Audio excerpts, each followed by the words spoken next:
চিরাচরিত রীতি মেনে রথযাত্রা থেকে বুকিং শুরু হলো যাত্রাপালার। করোনার ভয়াবহ বিপর্যয় কাটিয়ে ঘুরে দাঁড়িয়েছে যাত্রা। জগন্নাথ দেবের রথের চাকা যেদিন গড়ালো সেদিন থেকেই ফের চাকা গড়ানো শুরু হলো এই শিল্পের। আশায় বুক বাঁধছেন অভিনেতা থেকে পরিচালক, প্রযোজকরা। মঙ্গলবার বাগবাজারের ফণীভূষণ বিদ্যাবিনোদ যাত্রা মঞ্চে শুরু হলো বুকিং।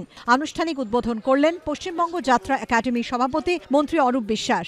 মহাপ্রভু জগন্নাথ দেবের কাছে আমরা আশীর্বাদ চাইলাম যে আমাদের সমস্ত পালার পাশে তুমি থাকো, যাতে সব পালা 200 পালা ক্রস করতে পারে। এখন পর্যন্ত অনেক বুকিং হচ্ছে, আমাদের এখান থেকেও হচ্ছে, চিতপুর থেকেও হচ্ছে, 2 জায়গা থেকেই বুকিং হচ্ছে।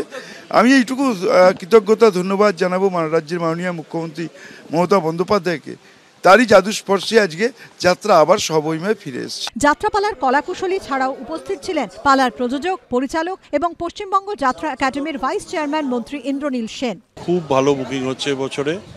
গত বছরও যাত্রা খুব ভালো হয়েছে। করোনা কালটা কাটিয়ে ওঠার পরে আমরা তো এটা ফিরে আসতে পেরেছি এবং ভীষণভাবে ভালোভাবে ফিরে এসেছি আমরা।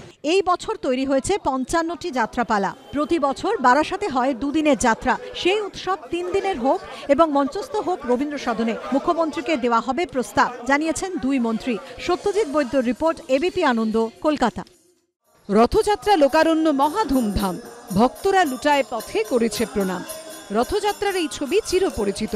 যুগ যুগ ধরে পুরীতে জগন্নাথ দেবের রথযাত্রা চলে আসছে। পুরীধাম আসলে শাক্ত এবং বৈষ্ণবদের এক মিলন ক্ষেত্র।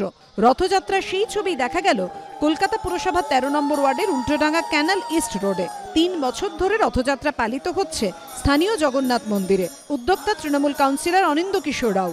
রথের দিন মানুষের কাছে সর্বধর্ম সর্ববর্ণের মানুষের জন্য জগন্নাথ মহাপ্রভু রাস্তায় বেরোন এবং সবার মধ্যে আমরা জগন্নাথ মহাপ্রভুর যে সমস্ত ভোগ, যা যা উপাচার আছে, সেই উপাচারের মাধ্যমে সমস্ত রকম ভোগ, সে পুরীর মন্দিরের খাজা থেকে শুরু করে রথের মধ্যে যে হালুয়া দেওয়া হয়, যে ভোগ, সুজির যে ভোগ দেওয়া হয়, সেই ভোগ পর্যন্ত আমরা সমস্ত মানুষের কাছে আজকে পৌঁছে দেবো।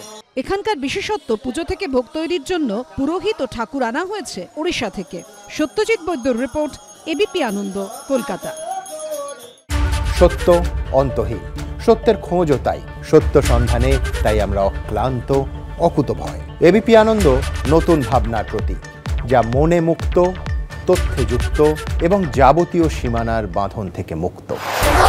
সীমা না শব্দটির মধ্যে লুকিয়ে আছে মানা শব্দটি, যেন চোখ রাঙানি এক অদৃশ্য ব্যানাজার, যা আটকে রাখে আমাদের এক ছোট্ট গণ্ডির মধ্যে। একমাত্র সঠিক খবরই গড়ে তুলবে এক মুক্ত সমাজ। সেই জগৎ গড়ার লক্ষ্যে কোনো সীমানার ঠুকুটি আমরা মানব না।